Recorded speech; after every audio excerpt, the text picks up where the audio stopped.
시청자 여러분 안녕하십니까? 한국방송기자클럽 초청토론회 오늘 진행을 맡은 KBS 경제부장 박종훈입니다. 미중 무역 분쟁과 글로벌 경기 둔화, 일본의 경제 보복과 북한의 연이은 미사일 도발, 이런 산적한 현안들이 집권 중반기를 맞고 있는 문재인 정부 앞에 놓여 있습니다. 이 엄중한 시기, 국가 정책을 총괄하고 조정하는 컨트롤 타워 역할을 하는 분이죠. 김상조 청와대 정책실장 이 자리에 모셨습니다. 이 본인 스스로 정책실장을 병참기지에 비유하셨는데 대한민국 정책 총사령탑으로 이 최전선에서 막중한 임무를 맡고 계십니다. 앞으로 1시간 동안 김상조 정책실장과 함께 당면한 국정 현안들 심도 있게 토론해 보겠습니다. 자, 그러면 바쁜 일정에도 토론에 응해 주신 김상조 실장님을 박수로 맞아 주십시오.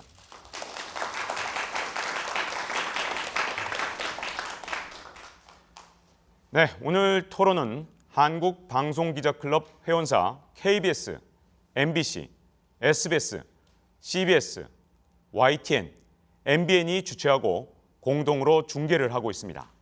그러면 함께할 패널을 소개하겠습니다. 먼저 이 화면 왼쪽부터 MBN의 정창원 정치부장입니다.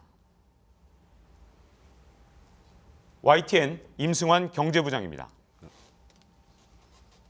CBS 구성수 논설위원입니다. MBC 권순표 논설위원입니다.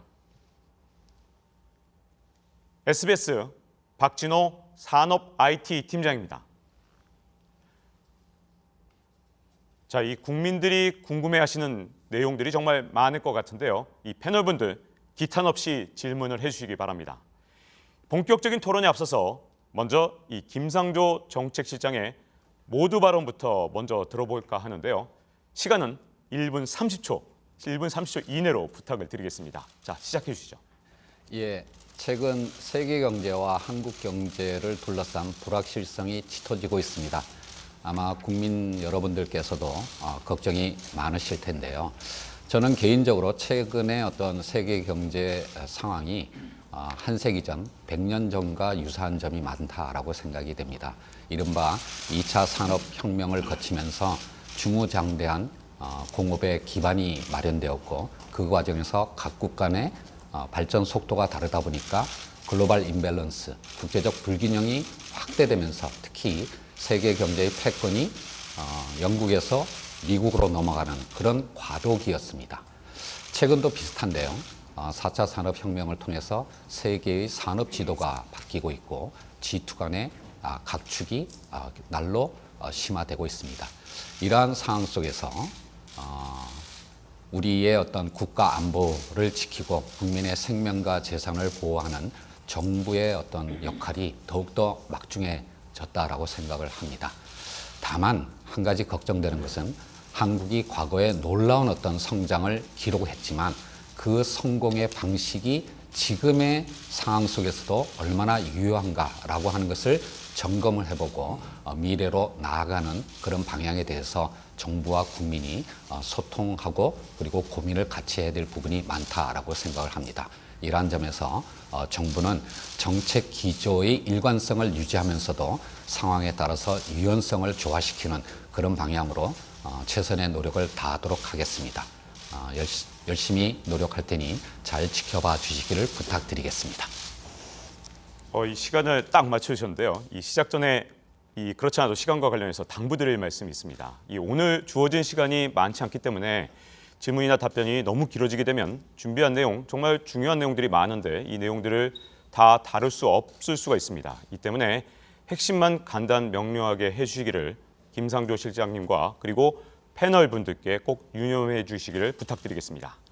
자, 그러면 활발한 토론 기대하면서 첫 질문 MBC 권순표 논설위원이 준비하고 계신데요. 자, 시작해 주시죠. 네, 한일 관계에 대한 질문부터 드리겠습니다. 오늘 오후에 아시다시피 한일 외교장관 회담 예정돼 있고요. 그리고 그저께인가요? 포토레지스트 일본 측이 다시 수출 허가했습니다. 대통령 다시는 일본에 지지 않겠다 이런 강경했던 발언도 좀 누그러지는 기분이고요. 한일 갈등 어떻게 좀 소강 상태에 접어들었다 이렇게 판단해도 되는 겁니까? 뭐 그렇게 간단하다 한 문제는 아닌 것 같습니다. 물에 비유를 한다면 얼음이 얼어버리는 결빙점이 있을 거고요. 끓어넘치는 비등점이 있을 텐데 이 양쪽 모두 다 한일 양국에서 매우 부담이 되는 상황일 겁니다. 따라서 특히 우리 정부는 그러한 어떤 극단적인 상황이 오지 않도록 여러 가지 외교적 노력을 하고 있습니다만은 현재의 상황이 언제 어떤 수준으로 안정화될 것인가라고 하는 것은 예측하기 어렵고요. 양국 간의 어떤 전략적 게임 상황에서 지금은 전략적 모호성이 유지되는 그런 상황이 아닌가라고 생각을 합니다. 실장님, 물밑 접촉이 있었다고 봐도 되는 겁니까? 어떻습니까? 이 부분에 관해서는 뭐 김현정 안보 2차장이 이미 말씀을 드렸지만 7월 달에도 당연히 접촉이 있었고요. 뭐 앞으로도 계속될 거라고 생각을 합니다. 즉 한국 정부는 현재의 어떤 상황을 원만하게 해결하기 위한 외교적 노력을 과거에도 해왔고 지금도 하고 있고 그리고 또 앞으로도 할 것입니다. 가장 국민들이 궁금해하는 것 중에 하나가요. 지소미아. 예. 우리의 어떤 대응 카드 중에 하나라고 볼 수 있습니까? 아니면 현재 분위기는 약간 연장으로 기우는 것 같은데요. 어떻습니까? 아마 마지막 순간까지 정부로서는 고민을 계속할 것입니다. 결정된 바는 없습니다. 이 한미일을 중심으로 하는 동북아의 안보 협력 매우 중요한 사안이기 때문에 쉽게 결정을 할 수는 없고요. 여러 가지 어떤 사항을 고려를 할 텐데 다만 한국을 신뢰할 수 없다라고 하는 나라와 민감한 군사 정보를 교류하는 것이 맞는가라고 하는 측면에서는 마지막 순까지 고민을 하고 신중한 결정을 내릴 계획입니다. 어제 그 비건 대표 방한했는데요. 혹시 예. 지소미아 관련해서 어떤 언급이 있었습니까? 저는 정책실장입니다. 외교안보 문제에 대해서는 정확하게 알지를 못하고요. 어제 비건 대표가 무슨 말을 했는지는 저는 정확하게 알지를 못합니다. 다만 한미 간에 여러 가지 최근 현안에 대한 관심사항을 논의했을 거라고 생각을 합니다. 그 마지막으로 지소미아 연장 방한과 관련해서요, 실장님. 예. 그 정책실장으로서의 어떤 입장은 아까 들었는데 개인적인 학자로서의 견해는 어떻습니까? 청와대 비서실 정책실장이 이런 공개적인 자리에서 개인적인 입장을 얘기하는 것은 적절하지는 않다고 생각을 합니다. 다만 그런 어떤 외교안보적인 어떤 판단이 경제정책을 비롯한 한국 정부의 정책적 노력에 미치는 그 파장에 대해서는 매일매일 예의주시하면서 대책을 마련하고 있습니다. 네, 오늘 굉장히 신중한 답변 잘 해주고 계신데요. 근데 아마 국민들은 좀 더 구체적인 내용도 좀 알고 싶으실 것 같은데 이 계속해서 한일 갈등 해법에 대해서는 YTN 임승환 경제부장이 이어가겠습니다. 여러 가지 말씀을 해주셨는데 역시 구체적으로 좀 질문을 드리겠습니다. 결국 최근의 사태는 과연 역사적인 관점이냐 아니면 정치적 외교적 관점에서 접근할 것이냐에 따라서 해법도 달라질 수 있다고 봅니다. 최근에 가장 관심이 있었던 것은 아무래도 문재인 대통령의 광복절 경축사 아니었겠습니까? 거기에서 대통령께서는 대화 타협을 강조하는 예상과는 다소 다른 그런 발언을 하셨는데 그러면서 일본은 문 대통령의 발언을 긍정적으로 평가를 하면서도 한국 측의 징용 문제에 대한 구체적 행동을 요구한다 이런 반응을 냈습니다. 그동안 1+1, 2+1 여러 가지 방안들이 논의가 됐었는데 우리 정부에서는 어떤 해결책을 준비하고 계십니까? 최근 일본 정부의 태도를 보게 되면 징용 문제를 비롯한 과거사 문제와 그다음에 일본의 경상성이 지금 시행하고 있는 전략물자 수출 통제 제도를 분리하려는 그런 어떤 전략을 취하고 있는 것 같습니다. 그래서 이 전략물자 수출 통제 제도에 대해서는 WTO의 규범에 어긋나는 것이 아니다라고 하는 설명을 하고 있고 뭐 그에 필요한 개별 품목의 허가와 같은 조치를 취하고 있는데요. 그럼에도 불구하고 우리 국민의 입장에서는 그리고 상식적으로는 이 두 가지 문제는 연결될 수밖에 없는 문제라는 판단을 하고 있습니다. 이와 관련해서 징용 문제 등을 비롯한 과거사 문제를 해결하기 위해서는 대통령께서 여러 번 강조하셨던 바와 같이 무엇보다도 피해자와 양국 국민들의 공감대가 확보되는 그런 해결 방안이 아니면 원만한 해결책이 될 수 없을 거라고 생각을 합니다.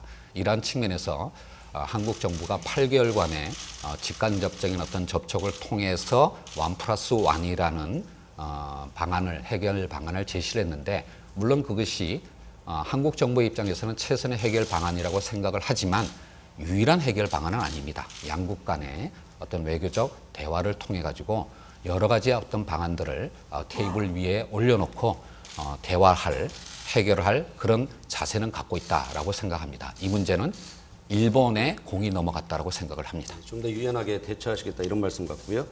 일단 구체적으로는 일본의 우리나라에 대한 화이트리스트 제외가 오는 28일 다음 주부터 본격 시행이 됩니다. 그러면 일부 품목에 대한 수출 제한 같은 그런 문제가 가시화될 수 있는데요. 그럴 경우에 우리나라 기업에 대한 피해도 일부 가시화될 수 있고요. 그리고 특히 중소기업의 같은 경우는 절반 정도는 일본의 화이트리스트 제외 문제에 대한 준비가 전혀 안 돼 있다, 이런 조사 결과도 있습니다. 그런 부분에 있어서의 어떤 대비책을 갖고 계시는지요? 이 점에 대해서 국민 여러분들께 정말로 당부드리고 싶은 부분이 있습니다. 일본이 노리는 것은 어떤 특정한 품목의 수출 제한 조치를 통한 한국의 직접적 피해 부분이 아닐 겁니다. 총 1194개에 이르는 여러 가지 어떤 품목에 대해서 일본이 수도꼭지를 쥐고 있다라고 하는 것이 가져오는 불확실성을 한국 경제에 줌으로써 그것이 가지는 어떤 여러 가지 간접적 어떤 우려들, 이런 부분들을 노리는 것이 아베 정부의 속뜻이 아닌가라고 판단을 하고 있고요. 그런 측면에서 이번 수출 통제 제도의 변화가 가져오는 그런 피해를 사실은 너무 불안해하거나 너무 과장하는 것은 옳지 않다라고 생각하고, 1194개의 품목 전부가 수출 통제의 대상이 되는 것은 절대 아닙니다. 대부분은 특별 포괄 허가 제도를 통해서 과거보다는 조금 더 시간이 걸리겠지만 아마 통관이 될 거고요. 다만 앞으로 남은 어떤 부분에 대해서 한국 정부가 얼마나 현장을 구체적으로 확인하고 그 공급선을 안정화시키면서 궁극적으로는 이런 대외 의존도를 낮추는 노력을 할 것인가, 그 일관성을 유지하는 것이 가장 중요한 포인트라고 생각을 합니다. 네, 마지막으로 간단히 질문 드리겠습니다. 단기적 해법이냐 중장기적 해법이냐에 따라서는 약간 시각이 달라질 수 있는데요. 물론 피해 규모도 달라질 수 있겠고요. 하지만 단기적인 부분에서 보면 10월 말로 예정되는 일왕 즉위식이 상당한 분수령이 되지 않을까 생각을 하고 있습니다. 예. 왜냐하면 그 당시 일왕 즉위식 시점이 되면 일본 국내에서뿐만 아니고 국제적으로 아베 총리의 어떤 이런 도발적인 행위에 대해서는 비판 여론이 많아질 겁니다. 그런 부분에 있어서 일본 정부의 어떤 태도 변화, 이런 부분도 예상을 하고 계시는 겁니까? 사실 가장 중요한 포인트가 될 거라고 생각을 합니다. 그 부분이. 다만 그거를 위해서는 사전에 충분한 어떤 대화와 양해가 이루어져야 될 텐데요. 그게 단기간에 이루어지기는 쉽지는 않을 것 같고, 다만 9월 중에 예상되는 어떤 일본 정부의 개각이라든지 또는 집권 여당의 어떤 여러 가지 직제 개편 등이 이루어지고 아마 그러면 대화의 기회가 있을 수 있다라는 느낌이 드는데, 그 과정에서 양국 정부가 얼마나 원만하게 외교적 대화를 추진하느냐에 따라서 10월 22일 일왕 즉위식에 참여 여부 내지는 어느 수준의 어떤 참여 단이 갈 것인가라고 하는 것이 최종적으로 결정될 겁니다. 그때까지는 정말 안개 속에서 양국 간의 어떤 전략적 모색이 이루어지는 과정이 지속될 거라고 생각을 합니다. 네, 이 한일 갈등 문제, 이 두 나라만의 문제만은 아닐 것 같습니다. 국제적 시각에서도 한번 짚어볼 필요가 있을 것 같은데요. 다음은 SBS 박진호 산업 IT 팀장이 이어가겠습니다. 네, 말씀하신 대로 좀 더 넓은 관점에서 한번 질문드리겠습니다. 최근 이제 일본의 수출 규제는 결국 동아시아 정세의 흐름과 맞물려 있다, 이런 지적이 나오고 있습니다.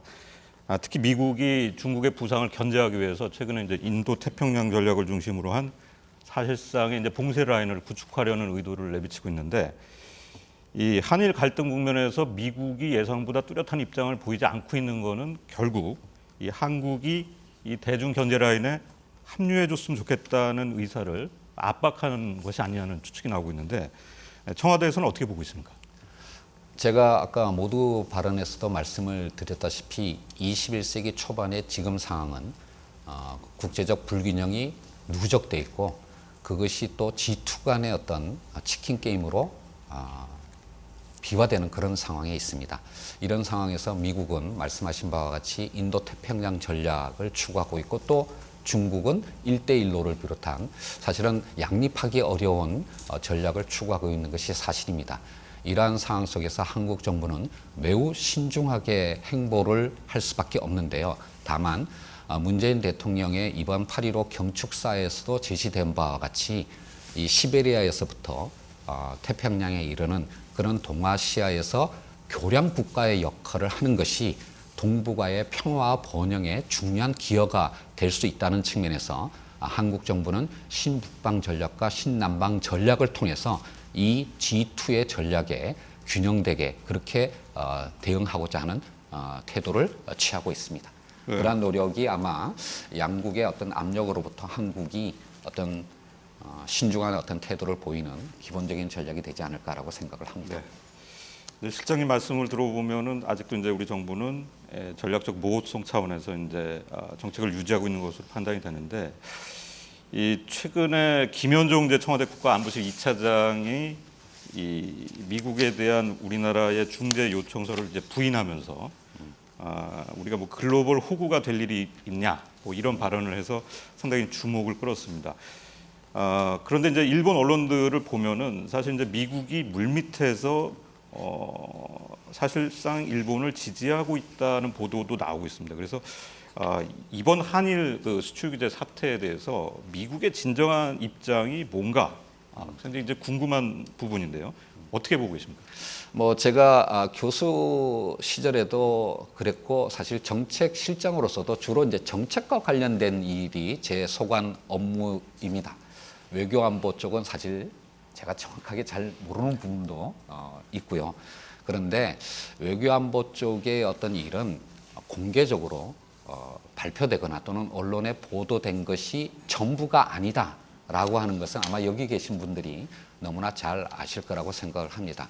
우리가 미국에 대해서 중재를 요청했다라고 하는 그 요청이라는 표현도 사실은 외교안보 측면에서는 적절하지 않은 거고요. 그것을 또 일본이 부인하는 것도 액면 그대로 또 받아들일 일도 아니라고 생각을 합니다.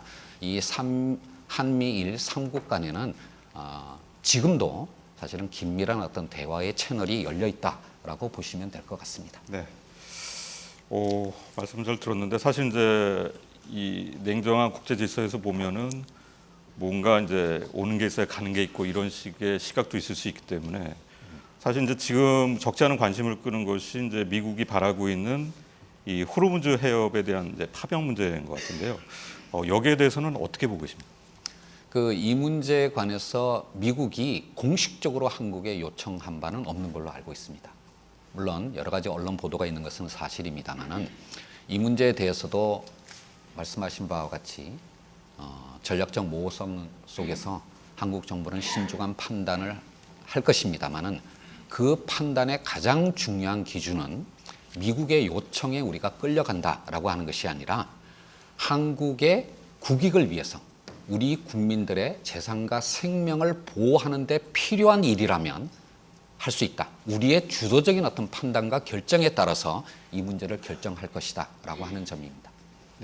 네, 다음은 이 MBN 정창원 정치부장이 이어가실 텐데요. 이 국정을 총괄하는 컨트롤 타워라고 제가 소개를 해드렸던 만큼 질문 이 내용이 조금 어려운 답변일지라도 꼭 답변을 부탁드리겠습니다.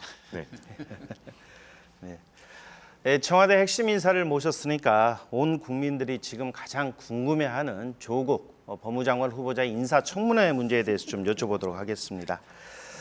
이 정부에서는 이 고위 공직자들의 주식 투자를 엄격히 규제해 왔는데요. 법무부 장관으로 내정된 청와대 민정수석이 70억 원이 넘는 돈을 사모펀드에 투자를 했습니다.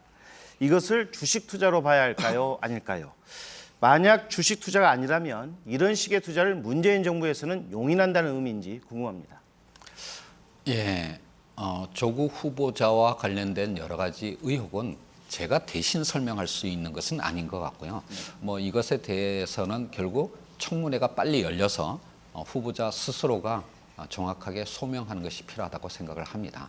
다만 정부가 이렇게 금지하고 있는 것은 어떤 특정 기업의 주식이나 또는 어떤 금융 상품에 대해서 직접적인 어떤 투자를 하는 것을 금지하고 있습니다. 이것은 명백하게 이해 충돌의 문제입니다. 하지만 펀드는 그냥 저는 일반적으로 말씀드리겠는데요. 펀드는 간접 투자이고요. 실제로 사모펀드 같은 경우에는 GP가 직접 이제 운용자가 아니라면 그것의 운용 내역을 직접 알거나 또는 관여할 수 있는 것은 아니다라고 생각됩니다. 이게 자본시장법에서 정하고 있는 사모펀드의 기본적인 운영 원칙입니다. 예. 어차피 조국 후보자의 인사청문회를 보면서 봐야 될 것 같고요. 저는 정책시장님께서 일반적으로 말씀을 주셨으니까 저도 일반론적으로 한번 여쭤보도록 하겠습니다. 예. 그 조 후보자가 가입한 펀드 같은 경우에는 정관을 보면 운영 현황을 분기별로 보고를 하도록 되어 있습니다. 따라서 투자자들 입장에서는 그걸 알 수밖에 없다는 점을 한번 말씀드리고 싶고요. 일반론적으로 만약에 이 고위공직자가 투자한 펀드 회사가 그 고위공직자의 친인척이 소유한 회사라면 그 부분은 이해충돌에 걸리지 않을까 그렇게 생각을 하는데 어떻게 생각하십니까? 자본시장법에 따라서 펀드의 가입자에게 분기별로 그 내역을 알리는 것은 그건 법에서 정한 의무사항입니다. 당연히 보냈을 거고요. 다만 거기 내역서에 분기별로 보내는 내역서에 어느 정도 구체적으로 기재되어 있느냐라고 하는 것은 개별 케이스별로 봐야 될 것인데요. 제가 저도 이제 금융을 전공한 사람 중에 하나이기 때문에 말씀드리면 제가 아는 한 그 사모펀드의 투자 내역서의 개별 종목에 대한 어떤 구체적인 어떤 설명까지가 기재되는 것인지 그거는 뭐 케이스마다 좀 봐야 되지 않을까라는 생각이 듭니다. 예. 그리고 그 제가 아까 질문 드렸는데 만약에 그 사모펀드가 그 고위공직자의 친인척이 운영하는 경우라면 어떻게 되는 겁니까? 뭐 그 부분에 관해서는 여러 가지 의혹들이 제기될 수가 있을 텐데요. 그 부분에 관해서는 후보자 본인이 청문회 과정에서 명확하게 소명해야 될 거라고 생각을 합니다. 네. 그럼 또 다른 질문 하나만 좀 드리도록 하겠습니다. 아무래도 시장님께서 대학 교수 출신이시니까 이 부분을 좀 한번 여쭤보고 싶은데 일반론적으로 여쭤보도록 하겠습니다. 그 얼마 전 일부 대학 교수들이 자신의 자녀를 논문 저자로 등재를 시켜서 대학 입시에 혜택을 준 경우가 드러났습니다. 그래서 사회적 지탄 대상이 됐는데요. 무려 43건이 적발이 됐었습니다. 사실 그 교수 사회에서는 사실 꼭 자신의 자녀가 아니더라도 친한 교수의 자녀를 서로 논문 저자로 등재해주는 일종의 품앗이가 유행한다는 그런 이야기도 있는데요. 이런 교수들, 이런 논문에 대한 처벌은 어떻게 해야 한다고 보십니까? 약 2년 전인가요? 이제 이 부분에 대한 문제 제기가 강하게 제기가 되어서 교육부 차원에서 전수조사를 한 바도 있습니다. 한국 사회에서 가장 민감한 부분 중에 하나가 바로 자녀들의 어떤 대학 입학이나 또는 취업과 관련해서 불공정하다라고 판단되는 부분에 대한 국민적 정서 반응일 거라고 생각을 합니다. 그런 측면에서 굉장히 좀 최근에 여러 가지 이제 의혹들에 대해서 국민들께서 많이 불편해하시고 있는 것은 잘 압니다만은 다만 바로 그러한 어떤 문제 제기가 있었기 때문에 최근에 대학 입시 제도가 근본적으로 바뀌었다라고 하는 점을 강조하고 싶습니다.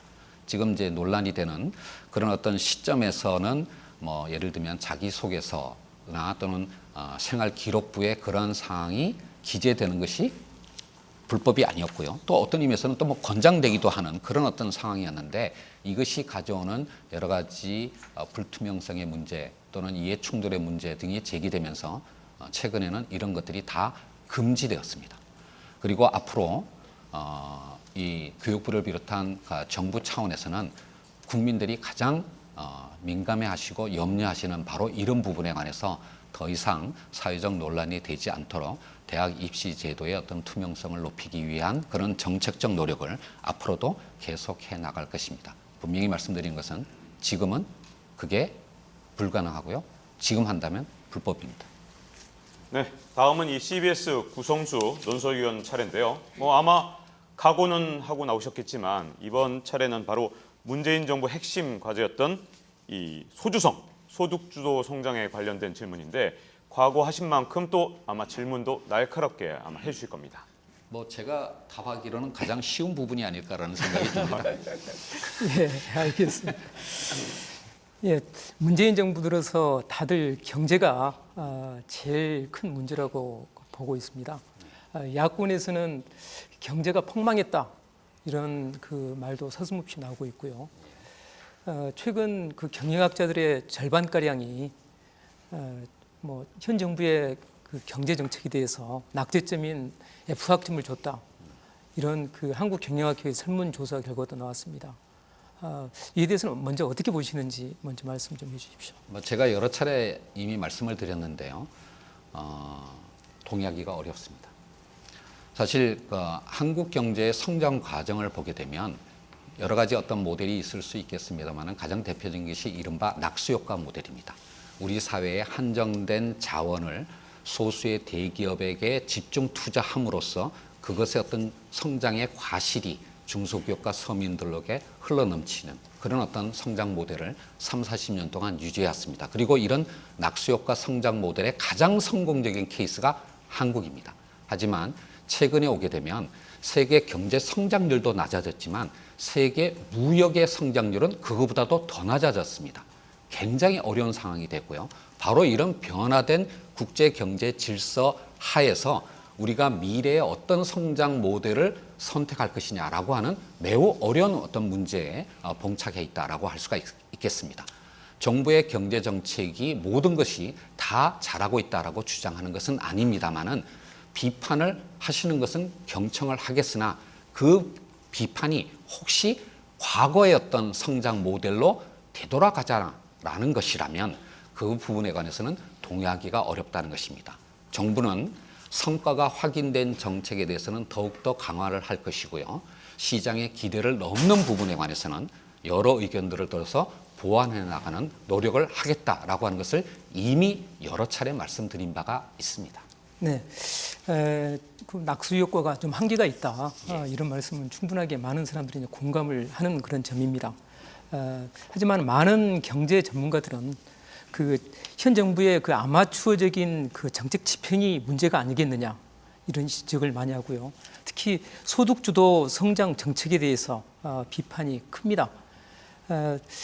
정부 입장에서는 그 양극화 해소도 하고 그다음에 성장이라는 토끼 두 마리를 다 잡겠다고 하지만은 많은 경제 전문가들이 봤을 때는 우리 경제의 현실을 제대로 돌아보지도 않고 또 제대로 된 준비도 없이 한꺼번에 그냥 무리하게 큰 폭의 그 최저임금을 인상함으로써 일자리는 늘지 않고 우리 경제 상황은 더 악화됐다. 바로 이렇기 때문에 아마추어적인 그런 정책 집행이 아니냐 이런 식의 그 지적을 많이 하고 있습니다. 그리고 그에 따라 가지고 어떤 경제인들의 그 정부 정책에 대한 신뢰도 많이 추락하고 있다고 보는데요. 이 점에 대해서는 어떻게 보십니까? 그 점에 관해서 다시 한번 말씀드립니다만은 건전한 비판은 경청하고 그리고 보완하겠습니다. 하지만 과잉된 비판도 없지 않다라고 생각을 합니다. 제가 아까 낙수효과 모델의 어떤 유효성이 많이 약해졌다라고 말씀드렸습니다만 그리고 이것에 대해서는 아마 국민적 공감대가 많이 형성되어 있다고 생각을 하는데요.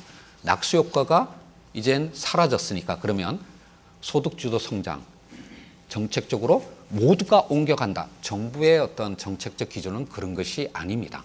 낙수효과 탑다운의 어떤 효과도 있는 거고요. 소득주도 성장, 버텀업의 어떤 트랙도 있는 겁니다. 정부의 정책 기조는 이 두 개의 트랙이 선순환하는 구조를 만들어 가겠다라고 하는 것이라는 것을 다시 한번 강조해서 말씀드리겠고요. 그리고 또 하나는 소득주도 성장이 곧 최저임금 정책만은 아닙니다. 물론 현 정부가 갑작스럽게 어떤 선거를 치르고 인수위도 없이 출범한 정부이다 보니까 모든 정책을 잘 어떤 순서를 맞춰서 이렇게 집행하지 못했던 부분은 분명히 있습니다. 예를 들면 노동과 정책과 관련해서도 최저임금뿐만 아니라 근로시간 문제라든지 또는 최저임금의 어떤 결정 과정에 관한 문제라든지 또는 통상기금의 산입범위, 비정규직의 정규직 전환과 같은 여러 정책들의 종합적인 어떤 검토를 거쳐서 잘 질서 있게 집행했다면 더 좋았을 것이다 라고 하는 아쉬움은 정부에서 일하는 사람들도 갖고 있습니다만은 최저임금 인상 정책이 소득주도 성장의 모든 것은 아니고요. 그리고 문재인 정부의 정책 기조의 전부도 아닙니다. 또 하나 최저임금에 여러 가지 부작용이 있는 것은 사실이고 시장의 기대를 넘는 부분도 있습니다만은 그 부분은 이미 내년도에 최저임금 인상률을 2.87%로 낮추면서 그 부분에 관해서는 보완하는 노력을 하고 있고요. 다만 그럼에도 불구하고 지난 2년간의 최저임금 인상 정책이 표준적인 어떤 임금 고용 계약 내에 계신 분들의 어떤 저임금 어떤 문제를 해결하고 그 안에서의 어떤 소득 분배 상태를 개선하는 긍정적인 효과가 있었다라고 하는 것은 분명합니다. 문제는 그런 표준적인 임금 고용 계약 밖에 계신 분들에 미치는 어떤 그 효과가 충분히 좀 커버되지 않은 부분들이 있는데요. 이런 부분에 관해서는 정부가 여러 가지 정책 수단들을 통해서 보완하겠다는 말씀을 분명히 약속드립니다. 문재인 정부가 집권 2년 차부터 소득주도 성장보다는 주로 이제 포용적 성장이라는 용어를 많이 쓰고 있더라고요. 그래서 아마 소득주도 성장이 갖고 있는 여러 가지 비판이나 이런 것을 많이 의식해서 그런 것이 아니겠느냐 이런 생각도 좀 드는데, 하지만은 현재는 그 소득주도 성장 정책은 계속 그 유지를 하겠다 이런 말씀을 하셨고요. 아까 실장님께서 모두 발언에서도 그 일관성을 그 유지하면서도 유연성을 발휘하겠다 이런 말씀을 좀 하셨는데, 그래서 일관성 유지라고 하는 것 속에는 소득주도 성장 정책의 유지라고 하는 게 계속 들어가는 건가요? 예, 이 어떤 정부든 간에 그 국정 기조를 나타내는 어떤 핵심적인 어떤 슬로건이 있을 겁니다. 문재인 정부의 핵심적인 슬로건은 혁신적 포용 국가입니다. 그리고 그것을 달성하기 위한 경제 정책도 있고 사회 정책도 있습니다. 그 혁신적 포용 국가라고 하는 가장 핵심적인 큰 어떤 슬로건 하에 경제 정책 기조는 사람 중심의 경제이고, 그 사람의 중심 경제는 세 가지 축, 소득주도 성장을 비롯한 그 세 가지 축은 일관되게 유지가 되고 있습니다. 다만 아까도 말씀드린 바와 같이 시장의 기대를 넘는 부분에 관해서는 분명히 수정 보완을 하고 있고요. 이 전체적으로 정책의 어떤 패키지가 가장 효과를 발휘할 수 있도록 그렇게 조정해 나가고 있습니다. 네, 그러면 제가 이번에는 좀 질문을 드려볼까 네. 하는데요. 이 문재인 정부의 초대 공정거래위원장을 지내셨습니다. 그때 처음에 내정 소식이 알려졌을 때 국민들이 거는 기대도 굉장히 컸는데, 스스로 생각하실 때 2년 동안 공정위 수장으로서 100점 만점에 몇 점을 주실지 이것도 궁금하고요. 또 동시에 가장 보람됐던 일, 그리고 아쉬웠던 점이 어떤 점이었는지 이것도 좀 여쭤보고 싶습니다. 제가 그 지명을 받고 아마 그 다음 날이었을 겁니다. 그 기자 간담회를 자청해서 3년간의 플랜을 말씀드린 적이 있어요. 1년 차에는 현행법의 엄정한 집행, 2년 차에는 공정거래법의 제도적 개선, 그리고 3년 차에는 여러 부처와 협업하는 어떤 과제의 어떤 추진, 이렇게 이제 임기 3년을 염두에 두면서 3년 차의 계획을 말씀을 드렸는데, 제가 공정위원장을 2년밖에 못했습니다. 그런 점에서 그 3년 차의 계획 중에서 2년 차까지는 그래도 제가 의도했던 부분을 어느 정도는 달성하지 않았는가라는 스스로의 어떤 평가를 하고 있고요. 다만 마지막 부분, 그게 공정경제든 경제민주화든 공정위만으로는 할 수 없는 그런 여러 부처의 협업 과제들을 마지막 3년 차에 추진하려고 했고, 상당 부분 계획까지는 만들었는데 그것의 집행을 완료하지 못한 부분에 대해서는 나름대로는 아쉬움을 갖고 있습니다. 그렇지만 정책실장이 또 이런 부분들을 전체적으로 조정하는 어떤 위치에 있기 때문에 제가 생각했던 부분들이 후임 공정위원장을 통해서 잘 진행이 될 수 있도록 지원할 생각을 갖고 있습니다. 네, 자 지금 여러분께서는요, 한국방송기자클럽이 마련한 이 김상조 정책실장 초청 토론회 함께하고 계신데요. 저희 벌써 이 예정된 시간의 절반이 훌쩍 지나갔습니다. 그래서 계속해서 질의를 이어갈까 하는데요. 다음에는 MBC 이 권순표 논설위원이 준비하고 있습니다. 네. 그 전공 분야 다시 여쭤보겠습니다. 재벌 저격수, 재계 저승사자, 누구 지칭하는지 아시죠 혹시? 예. 예. 그 정책실장께 하는 질문이면서 동시에요. 그 평생 재벌 개혁을 추진하는 학자이자 그 전임 공정거래위원장께 드리는 질문인데요. 단도직입적으로 좀 직설적으로 여쭤보겠습니다. 삼성바이오 사태 관련해서요. 그 이재용 부회장의 관여가 없이 가능한 일입니까? 그 부분에 관해서는 이제 금융위 산하에 있는 증선위가 여러 가지 어떤 조사를 해서 검찰에 고발을 했고요. 검찰의 수사가 진행되고 있기 때문에 사법적인 판단에 대해서 개인적인 의견을 말씀드리는 것은 적절치 않습니다. 다만 지금 그 삼성바이오로직스에 대한 검찰의 수사는 크게 두 부분으로 나눌 수가 있는데, 하나는 이제 증거인멸에 관한 부분일 거고, 또 하나가 이제 분식회계에 관한 부분일 텐데, 둘 다 어느 수준에서의 어떤 의사결정을 통해서 이루어졌는가라고 하는 것이 아마 검찰 수사의 핵심일 거고, 그리고 이제 재판에 가면 이 역시 가장 큰 쟁점이 될 거라고 생각을 합니다. 이 부분에 관해서 제가 구체적으로 아는 바가 없습니다. 정책실장으로서 뭐 충분히 그렇게 말씀하실 수밖에 없다는 점은 이해하면서도요. 그 실장님께서 평생을 재벌 개혁을 위해서 많은 얘기를 해오셨고요. 또 그 전에 제가 어떤 기자실에 뵈면은 어떤 일반적인 사안에 대해서 직접 조사해보지 않으신 사안에 대해서도 충분히 일반론적으로 이런 사안에 대해서는 이러이러하게 본다는 말씀을 해주셨습니다. 학자로서 그 이재용 부회장의 관여 정도 어느 정도 가능하다고 보십니까? 뭐 상당히 대답하기 곤란한 질문을 하신 것은 맞습니다. 그렇지만 다시 한번 말씀드리지만 저는 정책실장이지 일개 교수나 시민단체의 책임자는 아닙니다. 분명히 많은 국민들께서 이런 정도의 사안에 최고의사결정권자의 사전 인지나 묵인이 없을 수 있겠느냐라고 하는 의혹은 갖고 있을 거라고 생각을 합니다. 바로 그런 의혹을 누구도 부인할 수 없는 합리적 증거를 가지고 검찰이 수사하고 법원이 재판을 해야 될 거라고 생각합니다. 이거 굉장히 어려운 문제입니다. 사실 자본시장법에서의 어떤 분식회계 혐의라고 하는 것은 그것을 구성하는 법적 요건이 매우 까다롭습니다. 일반인들이 생각하는 그런 정도는 아니고요. 그런 어떤 법적 구성 요건에 대해서 검찰이 얼마만큼 합리적 의심을 넘어서는 증거를 제시할 거냐, 그것이 얼마나 법원을 설득할 것이냐라고 하는 것이 향후의 어떤 쟁점이 될 거라고 생각을 합니다. 의심은 있지만 아직까지 증거 부분에 관해서는 사법적 판단이 남아있다고 생각을 합니다. 재벌개혁 그 취지돼 오시고 공정거래위원장 하셨는데 어느 정도 그 부분에 대해서는 만족하십니까? 그 개혁 원래 가져가셨던 구상. 제가 그 2년 동안 공정거래위원장을 하면서 재벌개혁과 관련해서 나름대로는 좀 의미를 부여하고 싶은 부분이 있습니다. 그게 뭐냐면 과거에는 이른바 재벌개혁이라고 하면 공정위가 공정거래법만을 가지고, 특히 공정거래법에 있는 아주 생경한 사전적 규제 장치를 통해서 하는 것이다 라고 하는 것이 우리 국민들 사이에서 일반화된 어떤 인식이 아니었는가라고 생각을 합니다. 제가 지난 2년 동안 끊임없이 강조했던 것은 재벌개혁을 비롯한 경제민주화 그리고 경제질서의 어떤 선진화라고 하는 것은 하나의 법에 하나의 수단에 의존하는 것이 아니라 여러 어떤 법률의 합리적 체계를 통해서 이루어지는 것이다 라고 하는 것을 끊임없이 말씀드렸고요.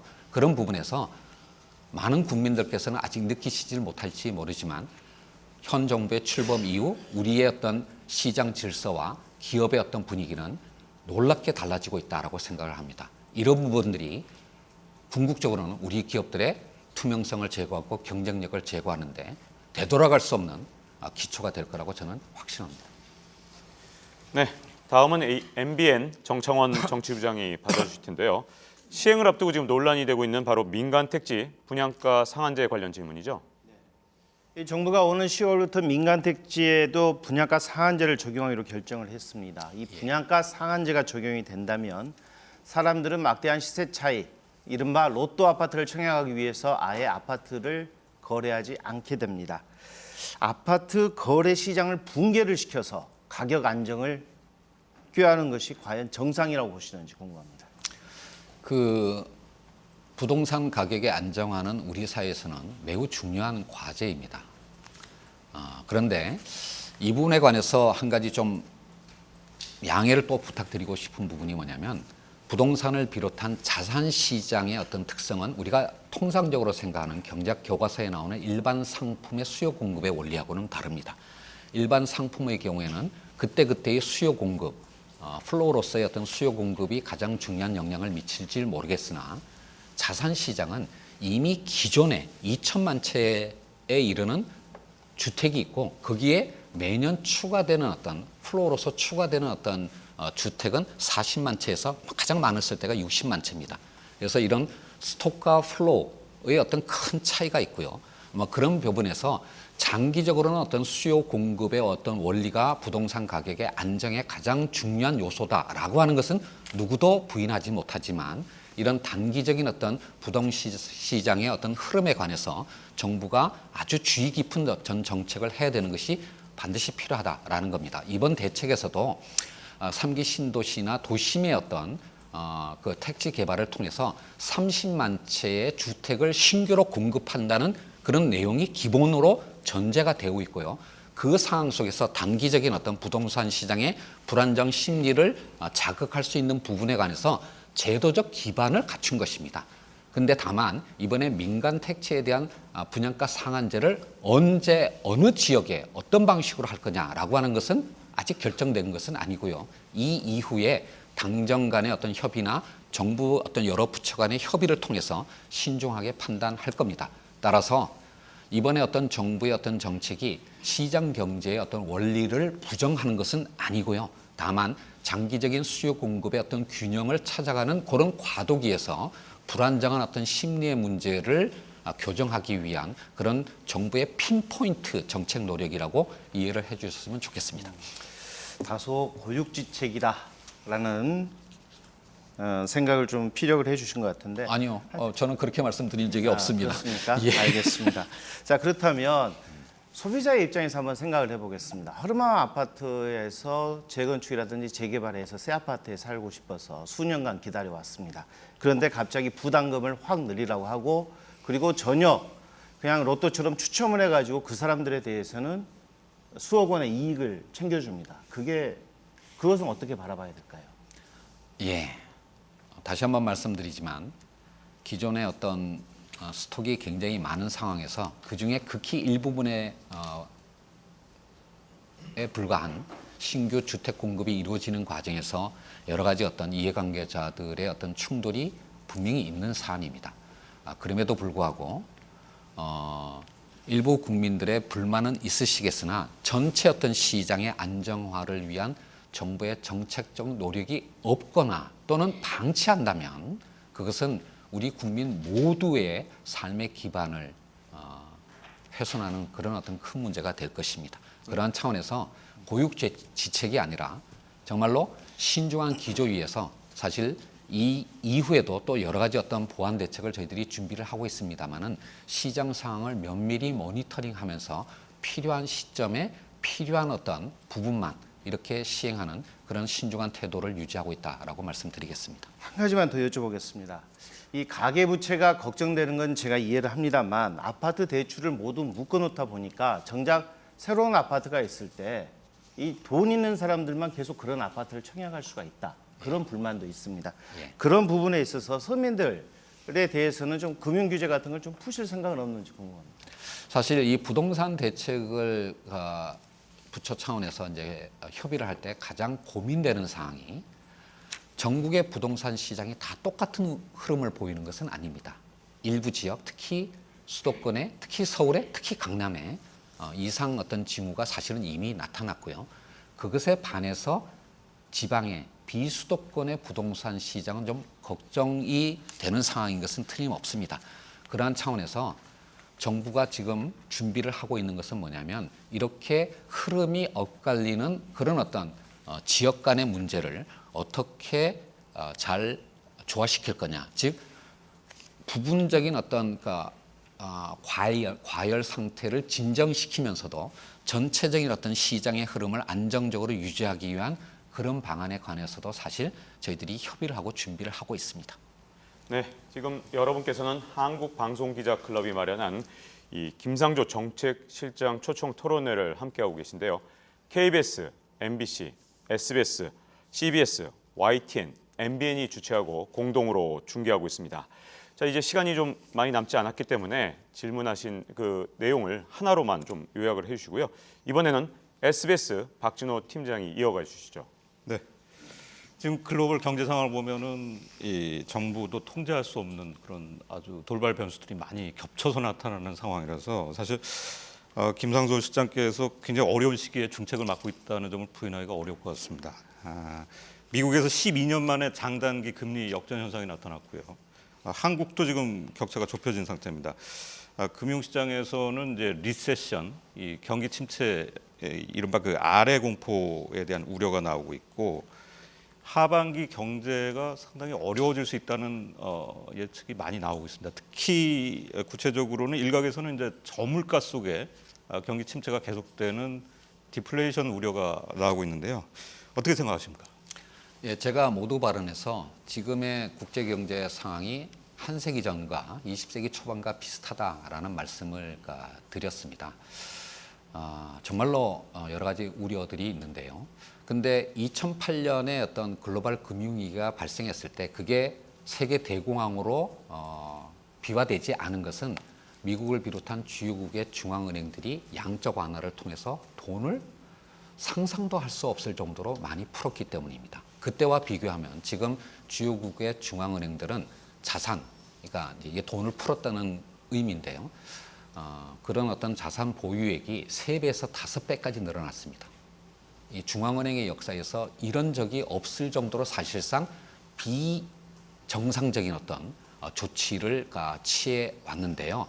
이것이 계속 지속될 수는 없습니다. 그래서 미국도 금리를 올리고 풀려나갔던 어떤 유동성을 흡수하는 정책을 취해 오다가 세계 경제 상황이 예상과는 다른 방향으로 움직이니까 금리를 계속 올리질 못하고 오히려 낮추고 또 앞으로도 더 낮출 거다라는 신호를 보이고 있습니다. 그러한 의미에서 세계 경제 상황이 기대만큼 좋아지지 않을 것은 그럴 가능성이 매우 높다라고 생각을 하는데 다만 장단기 금리가 이렇게 역전되는 형상이 한 지금까지 6번 정도 있었는데 그럴 때마다 한 20개월 안팎에서 경기 침체가 나왔다라는 통계 분석은 있습니다. 하지만 2008년 전과 이후에 세계 경제 환경이 너무나 바뀌었기 때문에 꼭 그러리라는 보장은 없고요. 다만 정부의 입장으로서는 이러한 어떤 리스크에 관해서는 선제적으로 모니터링하고 관리하는 어떤 체제를 구축하고 있다라는 말씀은 분명히 드리겠습니다. 2008년 이후에 G20 회의를 통해서 결정된 중요한 사안 중에 하나가 국민 경제 전체의 안정성을 지키기 위한 시스템을 구축하고 그것을 상시 가동하라는 것이었습니다. 한국 정부도 그러한 상황에 대해서 지금 준비를 하고 있고 가동하고 있습니다. 열심히 노력하겠습니다. 네, 지금 시각 이 오전 11시 47분을 좀 넘었는데요. 이 토론이 후반부를 향해서 달려가고 있습니다. 다음 질의는 YTN의 임승환 경제부장이 이어가겠습니다. 경제 문제 계속 이어서 질문 드리겠습니다. 2가지 질문을 간단히 드리겠는데요. 핵심적인 내용만 좀 대답을 해주셨으면 감사하겠습니다. 최근에 기업들 분위기를 보면요. 그 일본의 수출 규제 이 문제보다 사실상 미중 무역 분쟁 문제, 홍콩 사태의 어떤 장기화 우려 때문에 오히려 그런 부분들이 기업들의 영향을 준다거나 한국 경제에 직접적인 악영향을 미칠 가능성을 우려하는 분위기가 상당히 큰 것 같습니다. 특히 벌써부터 일각에서는 연말쯤 전후를 해서 심각한 경제 위기가 오는 거 아니냐, 뭐 이런 우려의 목소리도 일부에서 나오고 있는데요. 제가 볼 때 핵심적인 부분들은 많은 전문가들도 얘기하고 있습니다. 정책 당국의 판단과 경제를 진단하는 어떤 판단과 실물 경제에 있어서의 체감의 차이, 그 부분을 과연 어떻게 극복해서 경제 주체들 그리고 국민들, 소비자들 어떻게 설득한 건가, 이런 문제인데 지금 나온 문제는 확장적 재정 정책을 통해서 내수를 부양하고 어떤 경제 활력을 불어넣겠다, 이런 부분들이 지금 나오고 있는 것 같고요. 2번째 질문은 그 부분에 있어서의 그 어떤 대책을 준비하고 계신지 하고요. 2번째 문제는 아까 호르무즈 해협 파병 문제 나왔지만 결국에는 트럼프 대통령의 언급 사항들, 미국의 우리 방위비 분담금을 5배 이상 늘리겠다, 중거리 미사일을 배치하겠다, 이런 문제들은 결국 키신저 질서가 무너지면서 새로운 뉴 키신저 플랜, 예를 들면 동맹국들의 분열을 통해서 미국의 자국의 이익을 극대화시키는 이런 전략이 실제 대한민국의 경제에 엄청난 영향을 미치지 않을까 이런 우려하는 목소리 듣는데 어떻게 생각하시는지 두 분. 예, 7월 달에 영국의 유명한 경제 잡지인 이코노미스트지에 한일 관계에 관한 기사가 실린 적이 있었는데요. 그 기사의 초점이 뭐냐면 한일 문제가 아니라 트럼프주의가 세계적으로 확산되고 있다라는 포인트였습니다. 즉, 자국 이익을 중요시한다라고 하는 거야 당연하겠지만 과거의 단순한 어떤 보호무역주의로는 설명하기 어려운 지금 말씀하신 바와 같이 거의 상식을 넘어서는 극단적인 어떤 조치를 트럼프주의라고 표현을 한다면 그런 것들이 미국, 중국, 유럽 그리고 일본까지 이렇게 전 세계적으로 확산되고 있다라고 하는 그 포인트가 매우 중요한 것 같습니다. 물론 한국의 입장에서는 최근에 이 한일 갈등이라고 하는 것이 워낙 충격적인 어떤 사건이기 때문에 이것이 부각이 되고 있습니다만은 기본적으로는 전 세계의 어떤 경제 질서가 이렇게 흔들리고 있고 트럼프주의가 확산되고 있는 상황 속에서 기업들이 느끼는 불확실성이나 불안정성은 매우 클 것이라고 생각을 합니다. 그런 측면에서 지금 문재인 정부의 정책 기조의 가장 핵심 포인트는 뭐냐면 바로 이런 시장의 기업의 불확실성을 어떻게 낮춰갈 것이냐, 예측 가능성을 어떻게 높일 것이냐라고 하는 포인트입니다. 그런 의미에서 제가 정책실장으로 와서 딱 2달 됐습니다만은 항상 강조하는 것이 이런 불확실성 속에서 정부의 정책이 시장의 불확실성을 가중시키는 요소가 되어서는 안 된다. 정부가 분명하게 어떤 방향을 정하고 현장과 소통하는 어떤 모습을 보이는 것이 바로 지금 이 상황에서 정부가 해야 할 가장 중요한 역할이다라고 강조를 하고 있고요.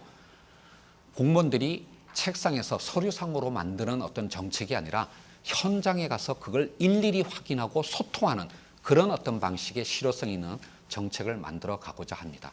그중에 한 부분이 확장 재정 정책이지만 그것만으로 머무는 건 아니고요. 현장과의 어떤 소통이라고 하는 것이 가장 중요하고 그리고 그거를 일관되게 끌고 간다라고 하는 것입니다. 그러한 의미에서 제가 5대 그룹을 비롯해서 여러 어떤 이해관계자들과 수시로 만나고 있고요. 모든 부처가 그런 방향으로 노력을 하고 있습니다. 네, 그러면 다음은 CBS 구성수 논설위원이 이어가겠습니다. 예, 이제 거의 마무리 국면이기 때문에 아주 소프트한 질문 하나 드리도록 하겠습니다.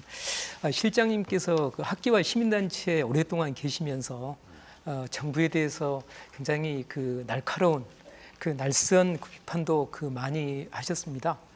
그러다가 이제 정부에 들어오셔가지고 국정 정책을 이끄는 컨트롤 타워가 되셨는데 제야에 계시면서 이제 주로 하신 말씀을 봤더니 임기 5년 동안에 그 할 일은 굉장히 제한적이다 이런 말씀을 많이 하시는 걸 제가 봤습니다. 그래서 이제 청와대 정책실장으로 오셔가지고 이것만은 꼭 하고 가겠다 이런 혹시 그런 일들이 있으시면은 좀 말씀을 해주시면 고맙겠습니다. 아까 이제 질문 중에도 나왔습니다만은 제 별명이 세칭, 재벌 저격수, 재계 저승사자로 알려져 있습니다. 근데 저를 만나서 직접 이렇게 말씀을 나눠본 많은 분들은 굉장히 또 의외로 유연하다, 또 현실을 알려고 노력한다 이런 말씀들을 많이 하셨습니다.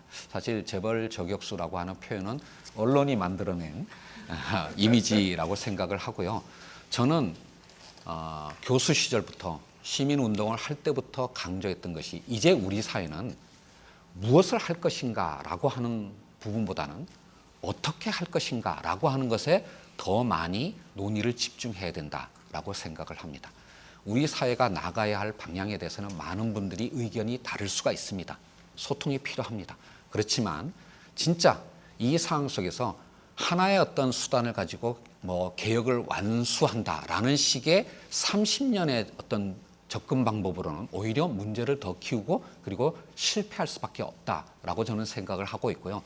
그런 면에서 작은 변화들을 쌓아가서 그리고 그것이 궁극적으로 되돌이킬 수 없는 우리 사회의 어떤 변화를 만들어내는 그런 방향으로 가야 된다고 생각하고요.